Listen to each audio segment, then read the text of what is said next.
Hi everyone, it's Crystal McGregor here from Tech Ready Women, and I am here today with Libby Roberts from Leap Forward. And how are you, Libby? I'm good, thank you. Excellent. Well, we're going to leap straight into this conversation. Great segue. Tell me about Leap Forward. What's your elevator pitch? Leap Forward is a digital coach that gives people who've had an injury or an illness the will and skill to leap forward in their recovery. Yeah, great. And how did you come up with the idea? So I've been working in the space for about 20 plus years. I won't say exactly how many.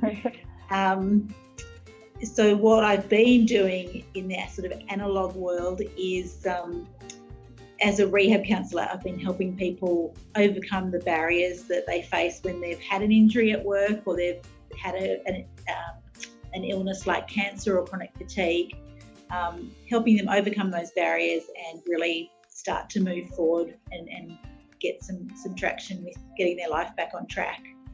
Yeah, wonderful. So you've been working in this space a long time, identified a problem that was being done in a manual way, and you've created the platform that supports that. Yeah, so the problem with doing it in the manual way, there's a couple of issues. So obviously the cost is a lot more because you're paying a professional allied health person to be in front of patient, and that's expensive. Often patients live in areas that don't readily have access to health professionals. And so I thought there's got to be a better way to provide these services sort of universally.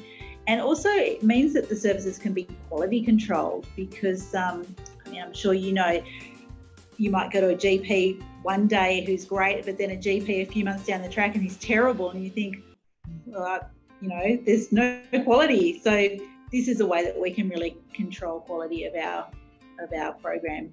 Yeah, this is great. And so what were the main challenges that you were facing before you arrived at Tech Ready Women? Oh gosh, I was ready to give up because building a digital business, I don't know why I thought it would not be difficult, but I didn't even know where to start. Like I literally had no idea. I knew what I wanted to do and I sort of knew how I needed to go about it, but I didn't know how to start. I didn't know anybody who I could even ask for help. So a lovely friend of mine who sort of works in the same industry as me suggested Tech Ready Women. So I was very grateful, and I will be eternally grateful to Kathy. Oh, good. And so you had the idea, you're accepted into Tech Ready Women. Talk me through the process and the program that you went through. The program was just a really structured program. So week to week, you knew what you were doing and why you were doing it, what benefit the lesson for that week had to the business that I was trying to build.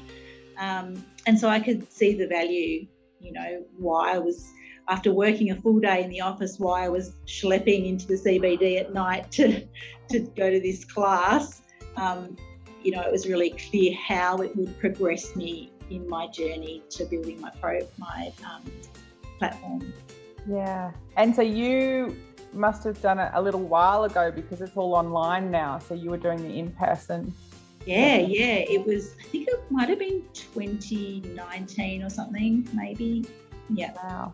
Great. I mean, it was great being in person. I really loved it because I got to meet people face to face. I got to meet other people on the same journey as me, which was great, but also meeting the mentors face to face, and just being able to interact and ask questions in the same room, I think is a great thing to be able to do.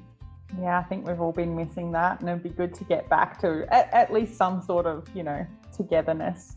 Yeah. So tell me, what has happened since you've completed the program? So after Tech Ready Women, straight after Tech Ready Women, actually, I went into another incubator program called Founder Institute, which sort of it was almost like if Tech Ready Women was primary school, then this was high school. So that was actually, it was perfect timing because I felt like I had enough knowledge from Tech Ready Women to really benefit from this next phase of intense learning, because it really is like learning an entirely new way of thinking, way of speaking. Everything's different. Even the language is different. You know, no longer did I have PowerPoint slideshows, I had pitch decks.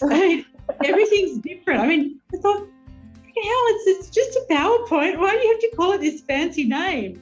But anyway, I now call everything pitch deck. When it is just a PowerPoint presentation. You've been turned. Yeah. So as a woman in tech entrepreneurship, what barriers have you faced?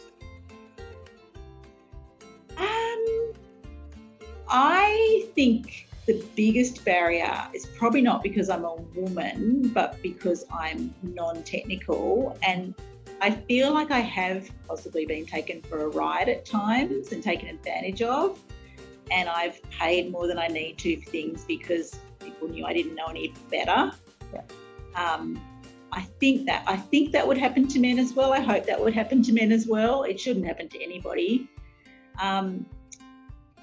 As we move towards wanting to get outside investment, I suspect, and I'm kind of ready for the big sort of thing that I think faces all women in tech, which is, you know, investors want to have a male who's a co-founder.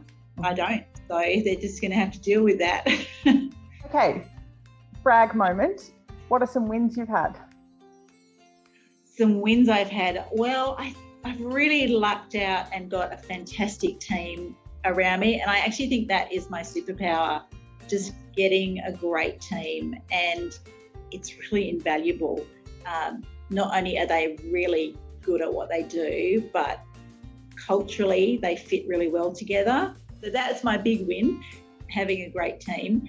And we've had some really good clients willing to work with us, and I think that works well for brand recognition, which is great.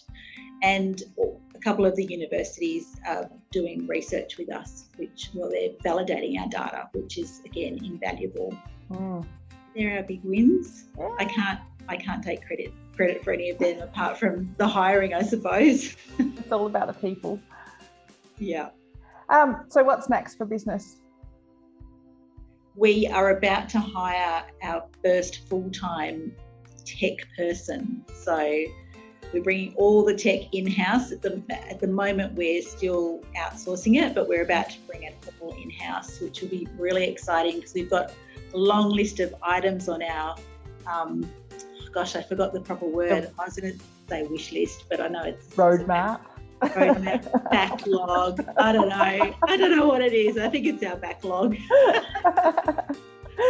Yes, it'll be great to have someone in-house. Yeah, that's great. And is there anything that the Tech Ready Women team can help you with at the moment? I think connections.